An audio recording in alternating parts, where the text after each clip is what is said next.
চলে এলাম আর একটা নতুন ব্লগ নিয়ে, পিনিস মিনি ব্লগে। তো আজকে গেছিলাম বাড়িতে, একটা পার্সেল এসেছিলো বলে সেটাই নিতে। তো হাতের মধ্যেই আছে, দেখতে পারছো। তো না, মাঝপথে দেখছি বৃষ্টি নেমে গেছে। তো আর কি, একটা জায়গায় দাঁড়িয়েছি, দেখছি কুকুরগুলো দৌড়ে দৌড়ে যাচ্ছে, তারাও অনেকটা ভিজে গেছে জানো তো। তো আমরা যেখানে দাঁড়িয়েছিলাম বৃষ্টির জন্য, দেখছি দুটো কুকুর সেখানে এসে বসেছে।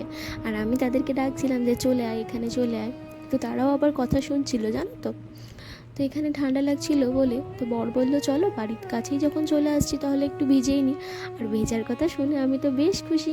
তো বর যাতে আমি না ভিজতে পারি সে জ্যাকেটটা খুলে আমাকে দিয়ে দিয়েছে। আর অনেকটাই ভিজে গেছি, আমাকে দেখতেই পারছো। আর এদিকে বর গাড়ি ঢুকাচ্ছে।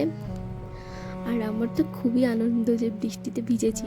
আর দেখছি ঘরে এসে উঠোনটা একদম জল জমে গেছে, ভালোই বৃষ্টি হয়েছে জানো তো। এটা মার্চ মাসে প্রথম বৃষ্টি হলো। আর আমিও একটু জল নিয়ে খেলা করছিলাম। আর বৃষ্টিতে ভিজতে সবারই ভালো লাগে।